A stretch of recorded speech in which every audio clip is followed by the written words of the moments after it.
Շնորհակալ եմ Տիկին Անդրեասյան հարցի ներկայացման համար։ Իմ հարցը հետևյալն է, փաստորեն ստացվում է, որ կամ ուղղեք ինձ, եթե ես սխալվում եմ, ստացվում է, որ այն ուսանողները, ովքեր օգտվում են այս ծրագրից եւ ավարտում են այդ համալսարանները,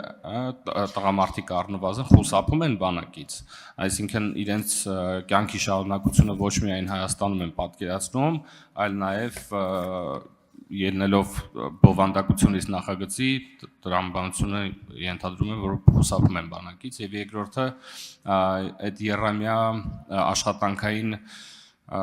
գործունեության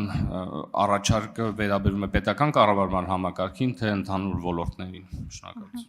Շնորհակալություն, պարոն Աղաջանյան, ես նշեցի, որ մենք ուսումնասիրություն ենք իրականացրել արդեն իսկ ուսումնառությունը ավարտած քաղաքացիների շրջանում, 57 քաղաքացիների շրջանում մեր ուսումնառությունը ցույց է տվել, որ նրանցից ընդամենը մեկն է ծառայել վերադարձից հետո, 4-ը զբաղվում են գիտահետազոտական գործունեությամբ, 12 քաղաքացի հետախուզման մեջ է, 40 քաղաքացի որևէ այլ հիմքով ուղղակի չի ծառայել։ Սա նշանակում է, որ իրականում մենք ունենք համակարգ, որը չի աշխատում, եւ օրենսդրական այս կարգավորումը ուղղված է նրան, որպեսզի մենք վերանայենք գործող համակարգերը եւ դրանք դարձնենք իրապես արդյունավետ ու նպատակային, հաշվի առնելով, թե ինչ նպատակով է տրվում տարկետում այս քաղաքացիներին։ Պետական կամ մասնավոր ոլորտների մասին մենք նաեւ հանձնաժողովի նիստում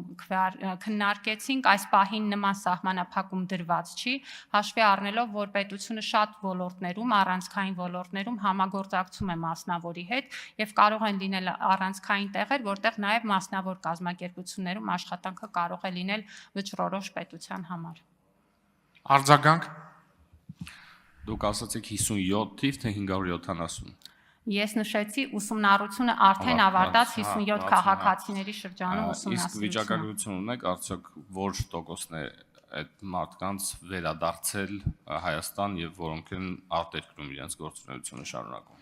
Որոշակի տեղեկատվություն ունենք, բայց պետք է հաշվի առնել, որ քաղաքացիների մեծ մասը դեռ շարունակում է ուսումնառությունը 570-ից ավել եւ ես կարծում եմ այս կարգավորումը ճիշտ ժամանակին է, որպեսզի մենք ոչ թե խոսենք մեր բաց թողնված խնդիրների մասին, այլ խոսենք կանխարգելման մասին եւ այս հարցի ճիշտ կարգավորման, ընդ որում պետք է ասեմ, որ որևէ բան չի խանգարում քաղաքացիներին ոչ թե վերադառնալ եւ աշխատել, այլ վերադառնալ եւ անցնել զինվորական ծառայության։ Այս տարբերակը նույնպես իրենց ընտրության հնարավորությունների շրջանակում է։